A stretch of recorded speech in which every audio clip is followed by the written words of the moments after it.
Nós vamos falar hoje que a palavra é que transforma as nossas vidas, né? E nós vamos ler o livro de Efésios, capítulo 5, do versículo 15 até o versículo 21. Efésios capítulo 5, eu não pus lá para nós abrirmos as nossas Bíblias, os nossos iPads, os nossos notebooks, os nossos iPhones, os nossos smartphones. Se não tem, vê se você cresce o olho no vizinho, que deve ter uma Bíblia. Efésios 5, de 15 a 21.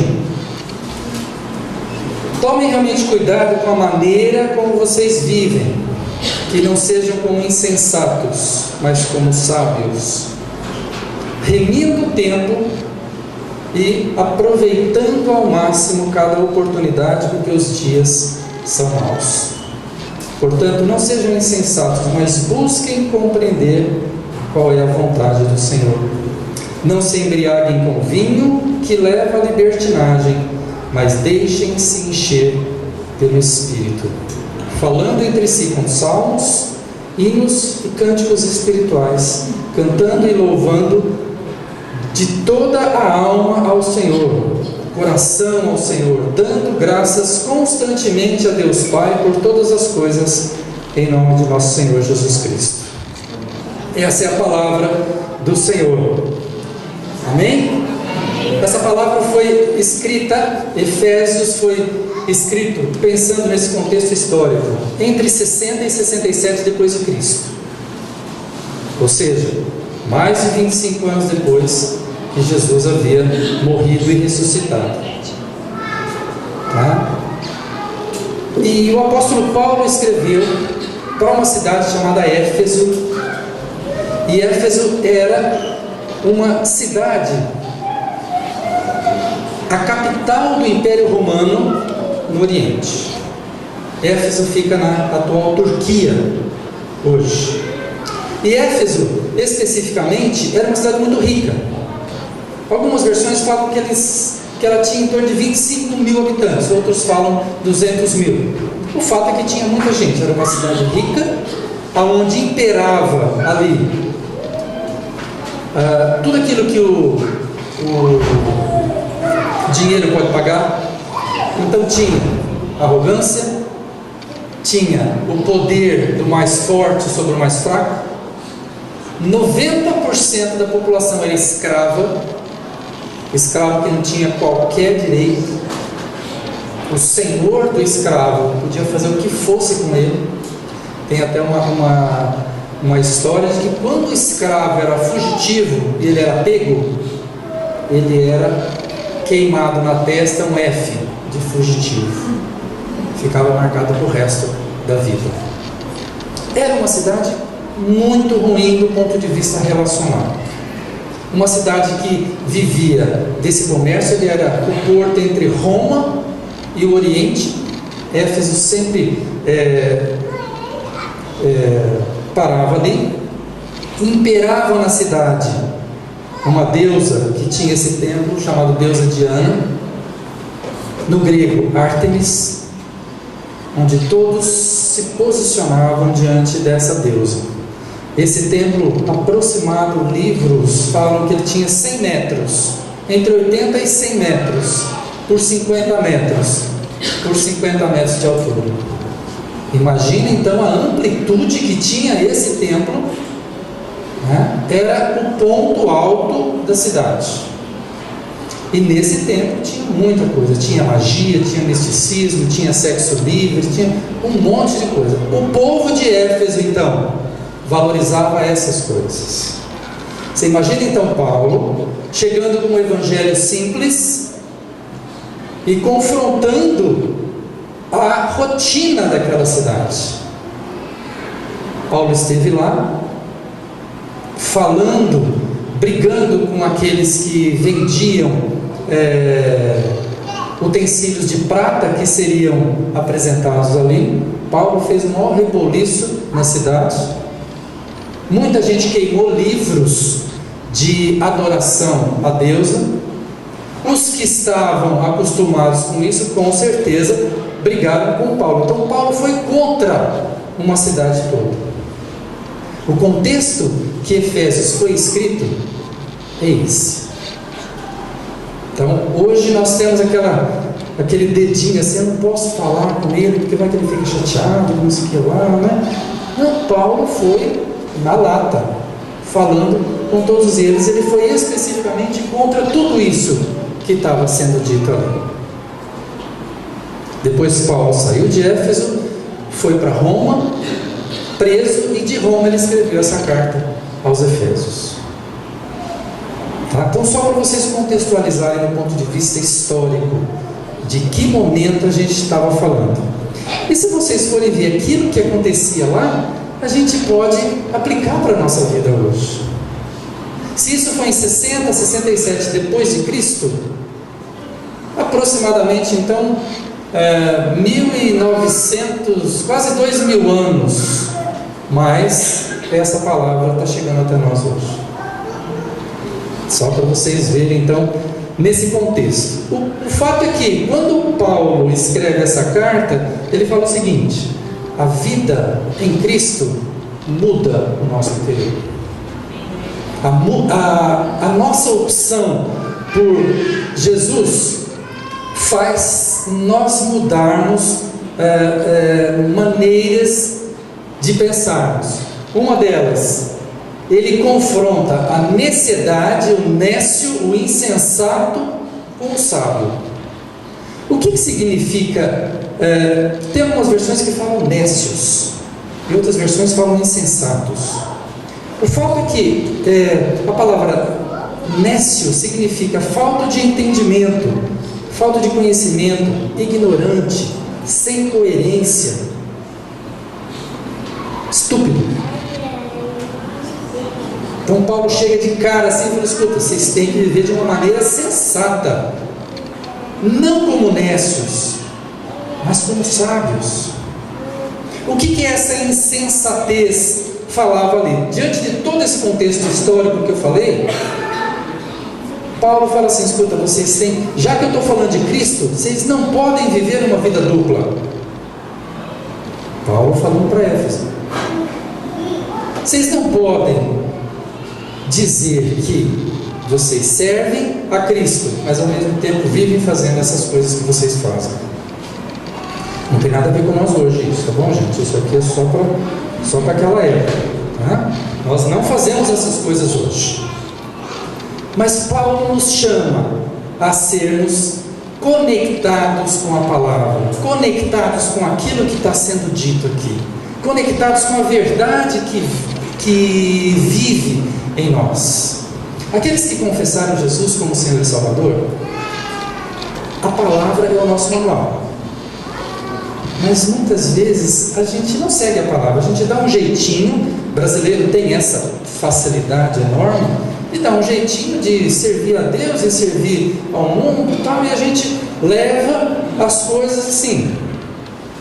Porque logo em seguida ele fala o seguinte: aproveitando as oportunidades. Em outras versões fala remir o tempo. O que significa isso? Remir o tempo é nós organizarmos o nosso tempo de uma tal forma que aquilo que é realmente prioridade a gente faz. Então nós temos dois pontos aqui. A prioridade, quando nós não conhecemos Jesus, talvez seja você quer ganhar dinheiro, você quer ter aquela vida regalada, você quer fazer o que você quiser, você faz o que você quer com o seu corpo, se você come, se você bebe, se você dorme pouco, não. Ou seja, o foco sou eu. Mas quando Jesus entra no nosso coração, quando nós aceitamos Jesus como nosso Senhor e Salvador, Ele vai invertendo alguns ciclos de prioridade na nossa vida. E é isso que Paulo fala: vocês têm que viver como sábios, e não como insensatos, incoerentes, estúpidos, desconectados da realidade com Cristo. Quando a gente fala em remir o tempo, o Salmo 90, 12 Vocês podem abrir para mim? Muito interessante. Esse salmo é descrito que Moisés que escreveu. E na segunda parte desse salmo, ele fala o seguinte: ensina-nos a contar os nossos dias, a fim de que alcancemos corações sábios. Ensina-nos a contar os nossos dias de forma que alcancemos corações sábios. O fato é, queridos, que e muitas vezes a gente espera que Jesus volte, mas nós vivemos como se Ele não fosse voltar. Nós vivemos a nossa vida independente de Jesus. Nós fazemos os nossos planos. Nós temos os nossos desejos e nós fazemos a nossa escala de valores. Aí a gente acrescenta a Deus. Deus, eu estou com esse plano, me abençoa. E, ao contrário, o que ele fala é o seguinte: insensatos, para vocês não viverem como insensatos, mas busquem saber qual é a vontade do Senhor para as suas vidas. A Andréia leu aqui o Salmo 139. Salmo 139, no versículo 17, o que fala aí? Que todos os nossos dias já estavam contados quando nenhum deles havia ainda. Que Deus já nos conhecia desde o ventre da nossa mãe, quando nenhum osso havia sido formado, e Ele já tinha planos para as nossas vidas. Se pensarmos dessa forma, antes mesmo de nós nascermos, Deus tinha um plano já definido para as nossas vidas. Concorda comigo? E nessas situações nós falamos o seguinte: Deus, eu até entendo que o Senhor tem os planos, mas eu tenho os meus. Então, se por acaso os nossos planos não baterem, cumpre dizer que a minha vontade é mais importante que a sua. É isso que a gente fala para Deus, quando a gente resolve ver as coisas insensatamente, sem coerência. Um exemplo: se você soubesse que você ia ter um mês de vida, o que você iria fazer nesse mês? Graças a Deus, Deus não nos mostra quando nós não vamos estar mais aqui. Mas se nós tivéssemos um mês de vida, ele falou: Fábio, você vai morrer dia tal, o que eu iria fazer? Já sabedor que eu tenho uma vida eterna e eu não quero ir para o inferno, eu ia ficar o tempo todo falando: Deus, eu ia mudar o meu tipo de atitude para me aproximar de Deus. Por isso que eu estou falando, nós esperamos a vinda de Jesus, mas nós vivemos como se Ele não fosse voltar. E Paulo chama a atenção dizendo assim: escuta, vocês têm que viver como sábios. Vocês não podem ser insensatos, sem conhecimento, sem nexo. Vocês não podem viver dessa forma. O fato é que Paulo estava falando para Éfeso. Só que cabe para a nossa vida, cabe para a nossa vida hoje.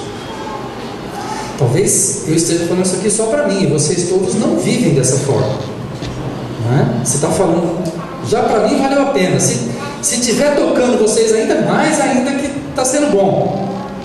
O fato é que viver com sabedoria significa nós buscarmos a vontade de Deus para a nossa vida. Deus, quando eu estava no ventre da minha mãe, quais os planos que o Senhor tinha para mim? O que o Senhor quer de mim hoje? Eu sou médico. Eu tenho certeza que Deus tinha isso no coração quando eu fui formado. Eu falei: esse aqui vai ser um médico. Eu tenho apenas certeza, porque quando eu me organizei para fazer medicina, as coisas concorreram tudo para que eu entrasse numa faculdade, para que eu me formasse na faculdade. para que eu fizesse a especialização em tantas outras coisas. Tenho certeza disso. Eu tenho certeza que com vocês é a mesma coisa. Quem formou, quem está fazendo, quem faz alguma coisa, estava no coração de Deus. Por que então hoje nós vamos viver a nossa vida independente do Senhor? Qual é a razão, queridos, de nós vivermos insensatamente, como sem entendimento, como desconectados da verdade do Senhor? O que nos leva a viver assim? Então Paulo dá aquela chamadinha no povo ali: meu, vocês têm que viver de uma maneira sábia, remindo o tempo, aproveitando todas as oportunidades, conhecendo qual a vontade do Senhor para a sua vida. E a vontade do Senhor, ela é boa, perfeita e agradável. O que mais a gente quer para a nossa vida? Se Deus está sempre interessado no nosso bem, e o nosso bem não necessariamente nos livra de dores, mas o nosso bem está relacionado ao seguinte: nós vamos um dia estar com Ele lá. Aleluia. É nesse ponto que Deus faz as coisas caminharem de uma tal forma que Ele quer a gente ir lá com Ele. É isso que Ele quer.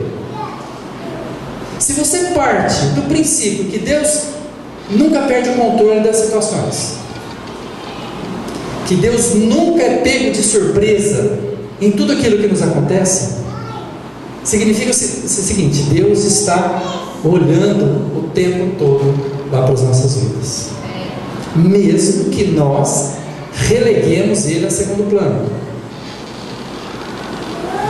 mesmo que seja dessa forma. Então todas as coisas que acontecem com você, Deus não fala assim: nossa, passou isso daqui, aconteceu isso com o Fábio. Jamais.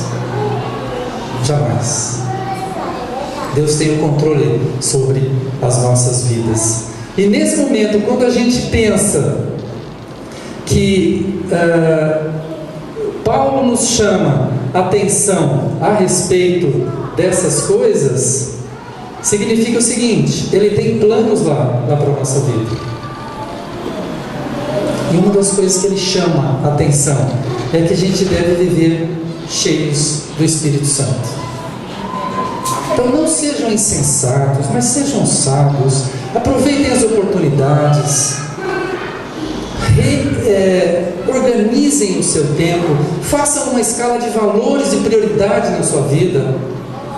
O que é mais importante? Lembrem-se, se nós soubéssemos a data que nós fôssemos morrer, talvez os nossos valores fossem completamente modificados. Completamente. E ele fala assim: então vivam cheios do Espírito Santo. Em outras versões fala assim: enchei-vos do Espírito Santo. O fato é que isso aí é imperativo. Vocês precisam se encher do Espírito Santo. Como? Falando entre vós, com salmos, hinos e cânticos espirituais, e dando sempre graças a Deus. Significa o seguinte, então, que eu tenho que chegar para o meu irmão já falando: olha, Deus é muito bom, olha, te dou meu coração. Não é só isso. O fato é que quando o próprio Efésios 4:29 fala o seguinte: que não saia da sua palavra nenhuma palavra torpe. O que é torpe? Eu acho que é palavrão. É só isso? Não é. Palavra torpe significa aquilo que não edifica, aquilo que destrói, aquilo que não tem valor. Então, quando o apóstolo Paulo fala isso, inspirado pelo Senhor, ele fala o seguinte: escuta, quando vocês viverem nesse momento de comunhão, falem sobre Deus, falem sobre Jesus, cantem juntos, orem juntos, busquem o Senhor, vivam de maneira sensata, de maneira sábia. Mas assim, a gente tem a oportunidade de receber um monte de porcaria pelo WhatsApp, né? Aí a gente sabe quem mandou. Você fala assim, eu não vou nem ler isso aqui porque deve ser porcaria. Mas o nosso olho, ele cresce, o nosso dedinho vai e põe a setinha do play lá, né? Aí a gente vê aquela besteira e fala, meu Deus. Ou seja, nós perdemos tempo com coisas, e hoje a parte do computador nos leva muito tempo da nossa vida. Muito tempo. Facebook, WhatsApp, Instagram, qualquer outra coisa que vocês vejam que distorcem a realidade do Senhor, nos fazem perder tempo. Tem vários estudos aí que mostram que hoje o computador ocupa boa parte da nossa realidade, do nosso dia a dia. Nós somos dominados por ele, em muitas situações. Quantos grupos de WhatsApp vocês fazem parte? Nem precisa falar, né? Quantas das mensagens vocês leem dos 40 grupos que vocês fazem parte? Eu tenho um amigo que ele tem 2.000 grupos de WhatsApp. E especificamente no domingo passado ele esqueceu o celular dele. Ficou desesperado. Por quê? Ele vive baseado no WhatsApp. É a função dele e tal. Mas veja, às vezes não somos assim. O WhatsApp nos domina. Os e-mails nos domina, aquele plim, plim, plim. Dá aquele comichão assim para a gente ver quem que mandou o WhatsApp para nós. Eu acho que todas essas ferramentas vieram para nos ajudar. O meu e-mail fica aberto quase 24 horas. O WhatsApp tem, eu silencio todos eles, eu não deixo fazer esse barulhinho. Quando eu tenho tempo, eu vejo, inclusive de paciente. O WhatsApp fica ali. O que der para responder, respondo, senão eu pego o livro. Mas na hora que ele não pode me dominar. Isso é viver de uma maneira insensata. Não estou falando contra a mídia, tá? Eu sou um midiático, gosto disso. Mas isso não pode dominar e fazer perder o meu tempo, ao invés de eu me congregar, reunir com os irmãos, falando com salmos e hinos e cânticos espirituais. Nada de torpe, nada que destrói, sempre aquilo que edifica. Então, seja no nosso serviço, seja no nosso relacionamento dentro de casa, as palavras precisam ser doces. Como pétalas de ouro e salvas de prata, é isso que diz lá? Ou seja, coisas que têm valor devem sair da nossa boca. Isso nos torna cheios do Espírito Santo. Quando nós lemos a palavra, quando nós falamos com o outro sobre isso, o Espírito Santo vem enchendo esse coração nosso. Então, quando a gente canta músicas assim, o nosso foco está no Senhor. Aí você saiu desse louvor extremamente abençoado. Falei, nossa, que coisa boa, graças a Deus, você está mais calmo. Isso é se encher do Espírito Santo. Paulo nos dá situações assim, por isso que eu digo, enchei-vos do Espírito Santo. É uma atitude nossa, de nós buscarmos o enchimento do Espírito Santo. Aqueles que convidaram Jesus como Senhor e Salvador para entrar no seu coração, já foram selados pelo Espírito Santo. Mas o fato é que a gente pode viver com um espíritozinho apagadinho lá, que a Bíblia fala para nós não apagarmos o Espírito Santo, e a gente viver a nossa vida, na certeza de que um dia Jesus volta e leva todo mundo. É isso que o mundo fala hoje, e a Bíblia não fala isso. Martinho Lutero mesmo diz, a fé, somente glória a Deus, somente a Escritura é que nos leva para a salvação.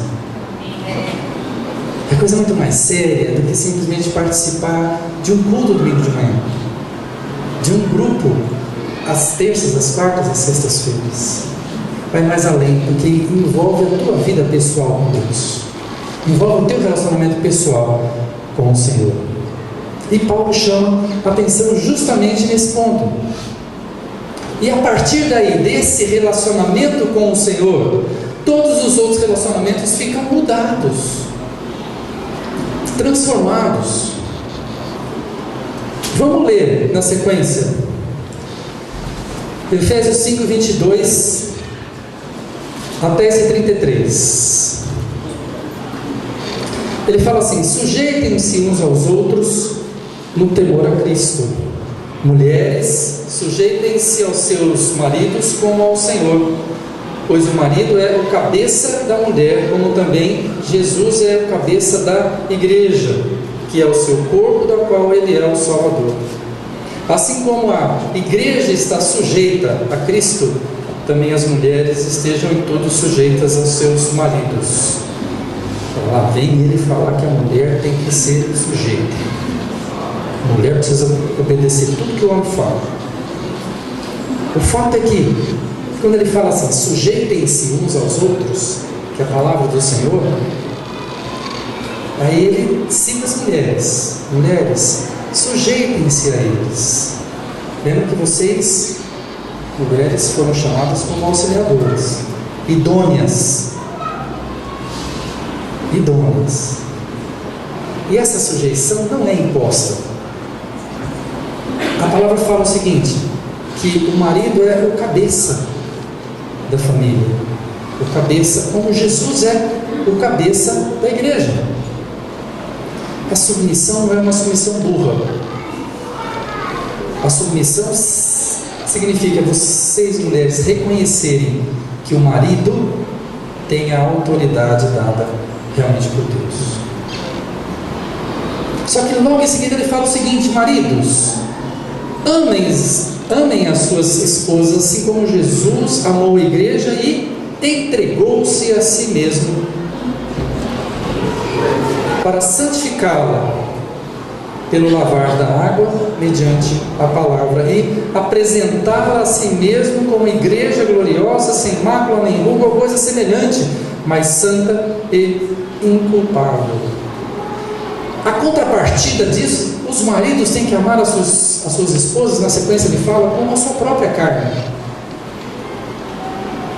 Então essa sujeição não é uma sujeição burra, mas você sabe que se precisar, o marido doa a sua própria vida pela esposa. Aí Gênesis fala assim, né, quando Deus instituiu esse casamento, o casamento é de Deus, tá? Não é como muita gente fala, que é uma estratégia do inimigo hoje tentar acabar com essa analogia de casamento entre Jesus e a igreja, destruindo os lares na nossa sociedade. Bauru parece que tem 50% de divórcio, é um índice muito alto, é isso mesmo? Ou seja, metade dos casamentos que são feitos ocorre uma cisão. Isso é uma estratégia do mal para dizer o seguinte: esse negócio de casamento, Jesus, igreja, vocês podem ver, ó, nem sempre o casamento dá certo. E hoje nós vemos muita gente querendo somente juntar as escovas de dente. Não quer casar. Vamos só juntar. Ou então vamos fazer um test drive. Se der certo, a gente continua. Se não der certo, a gente separa. Só eu que ouço isso? É rotina hoje, queridos. Ou seja, a perda da valorização do casamento tem sido algo marcado. E Paulo fala, por causa da dureza do nosso coração. O fato é que nós, quando casamos, nós somos orientados a ser felizes. É a palavra, e a orientação que nós temos é nós casamos para fazer o outro feliz. Aí Paulo fala assim, vocês têm marido, vocês têm que se santificar, vocês têm que se doar pela sua esposa, como Jesus se doou pela sua igreja. Que mulher não se submete a um esposo dessa forma? Não é só unilateral. As mulheres se submetem, os maridos amam e se doam de uma forma diferente. Você imagina isso então falando naquele contexto de Éfeso lá, onde Paulo fala isso: escute, vocês têm que, mulheres, vocês têm que se submeter, homens, vocês têm que amar. E na sequência né? Tem aí? Não? Passa a próxima aí. Passou? Não? Passou? Aqui. Isso.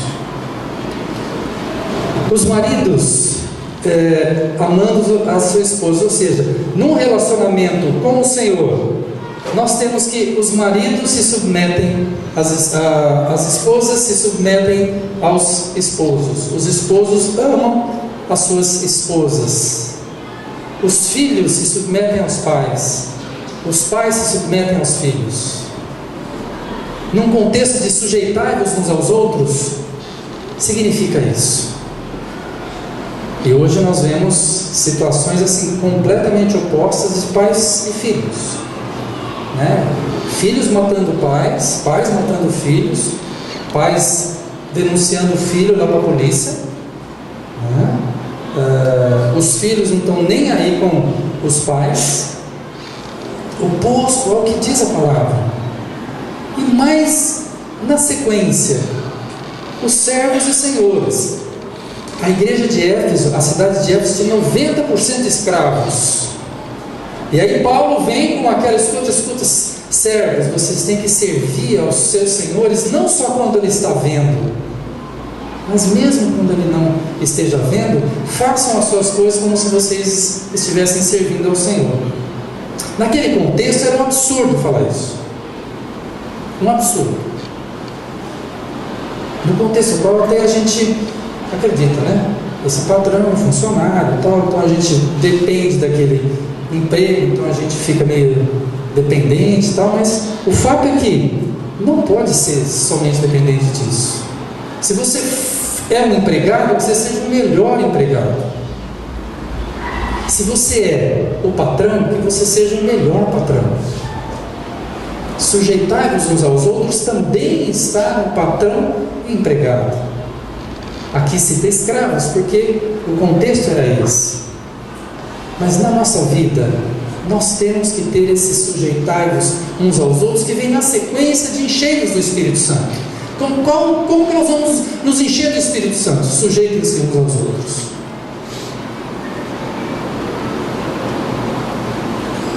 Gente, isso é de uma verdade tão grande, que quando existe uma sujeição, tem um outro versículo que fala o seguinte: considere o outro superior a si mesmo.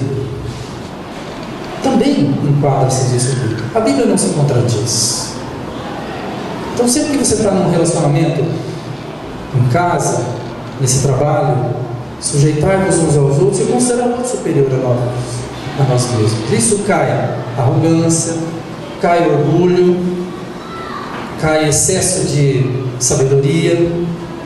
No livro desse Provérbios fala para nós não nos embasarmos no nosso próprio entendimento. Um amigo meu, ele falou o seguinte uma vez: Fábio, não menospreze a inteligência do outro. Por mais humilde que ele seja, não menospreze a inteligência dele. Valorize. E às vezes a gente tem aquela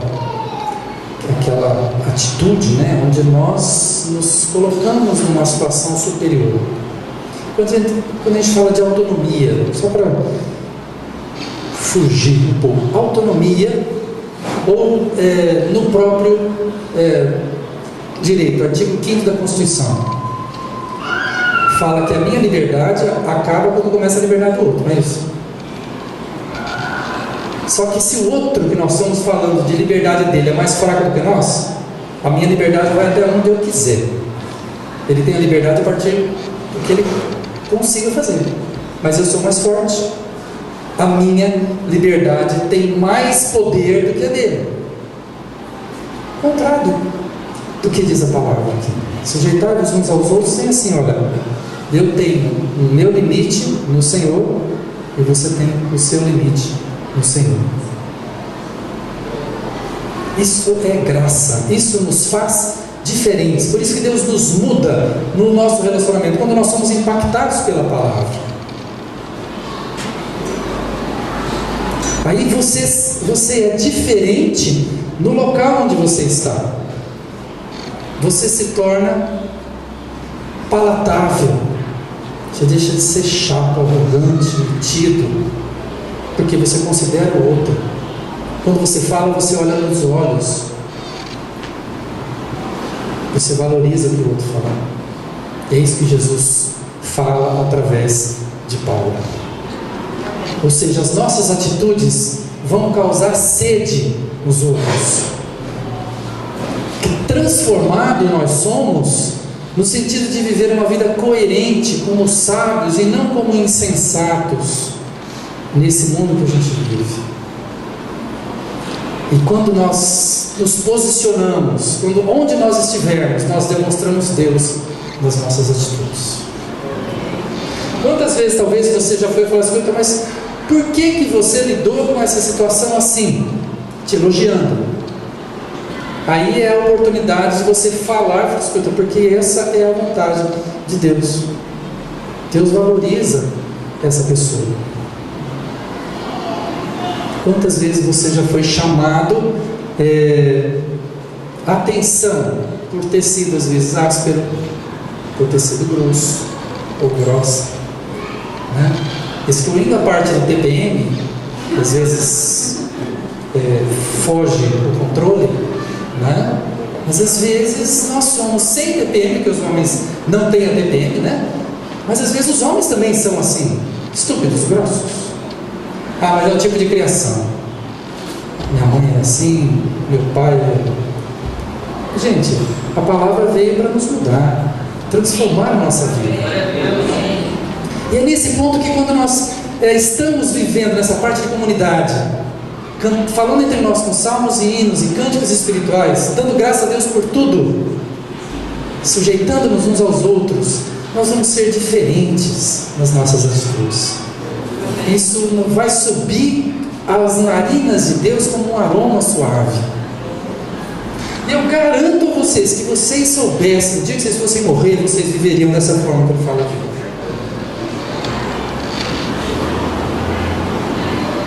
Por que então que a gente sabe que nós vamos morrer e vamos estar com Jesus? Por que nós vivemos como se Ele não fosse voltar? Paulo nos chama a atenção para nós sermos cada vez mais parecidos com Ele. E tem uma revista que eu estava vendo, ele fala assim, de quem nós somos imitadores? A quem nós demonstramos quando nós estamos nos nossos relacionamentos? Quem nós estamos imitando? Se nós somos chamados a repetir tudo aquilo que Jesus fazia, o Padre Zezinho falava isso já tantos anos atrás: amar como Jesus amou, sonhar como Jesus sonhou, viver como Jesus viveu, sentir o que Jesus sentia, sorrir como Jesus sorria, e ao chegar ao fim do dia eu sei que dormiria muito mais feliz. Todos cantaram essa música. Talvez os mais velhos do século passado já cantaram essa música, né? Mas veja, nós somos chamados a sermos imitadores de Jesus, no falar, no pensar, no agir. Aí quando a gente canta essas músicas, né? Controla a minha vida, te dou o coração e tudo que há em mim. Gente, a gente não pode cantar isso da boca para fora.